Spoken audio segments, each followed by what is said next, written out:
Good afternoon, In Your Face with Charlie and Cooper. Guys, best draft picks. We have top draft picks whose careers don't pan out to those drafted in the later rounds. What do you guys think in that? Well, I think the better uh, picks um, earlier are have a better career, like Peyton Manning, Sidney Crosby. Now, I would argue against that. Let's take time. Let's go back in time for a little bit. Let's go back to 1999. Cleveland Browns come back after their several-year hiatus, and Tim Couch becomes the overall draft pick. And what does he do with his career? He ends up getting injured for 5 seasons before basically disappearing off the face of the earth into 2003. Okay, well, I don't agree with that for a couple of reasons. Um, why do you think he's a good player? Why do I think Tim Couch isn't a Yeah. good player?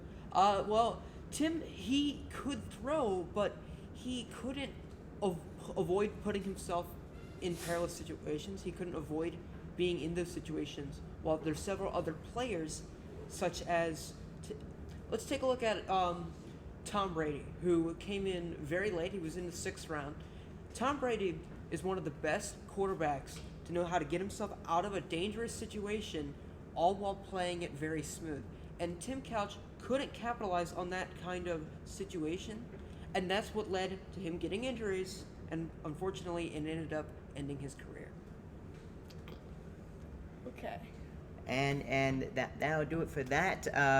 Pass interference calls have been dictating major football events for the past few years, guys. Do you think that moving into this more technologically developed age here in sports, do you think that we should use technology to dictate these types of calls that are costing games? Well, honestly, I am against having challenges for pass interference because if it's pass interference, everybody in the, at least for the fans, everybody in the stands wants the right call or not.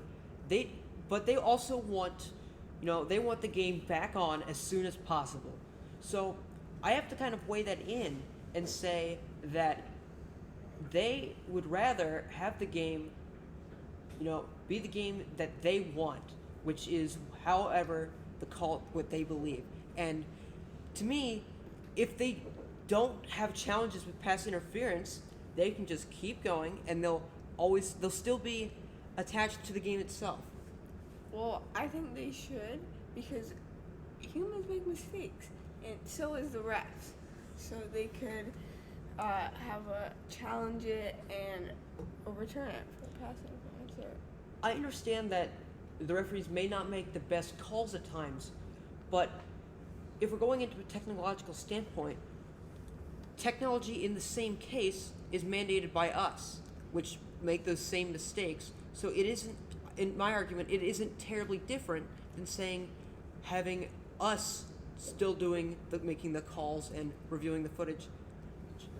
Well, Carl Smalls. Besides that, I mean, who the best quarterback ever has been debated for decades upon decades. But who do you guys think really stands out the most through the entire history of the NFL? Tom Brady, he's the GOAT. He has 6 Super Bowl rings. He's one of the greatest QBs of all time. Now, while I may argue that Tom Brady was great under pressure, Brett Favre made a very sloppy start with Atlanta before transitioning to Green Bay and built Green Bay up as a power team. And one thing that Brett Favre did that not many other quarterbacks could do is that he could position himself in a place when they would do plays late game when it really mattered, that he could set it up and execute it with basically with little to no error.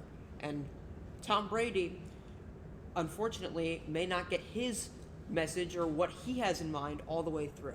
Well, the greatest thing about Tom Brady is before the play starts, he sees, who's open and what's the defense coverage, and that's why I think he's the greatest.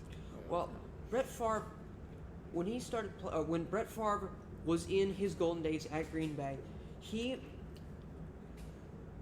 was one of those players that would basically get everyone find someone that wasn't going to be targeted by defense and knew how to execute this and get a play going where Brett Favre could then make said play and get yards for the team, eventually getting to the touchdown and then to the win.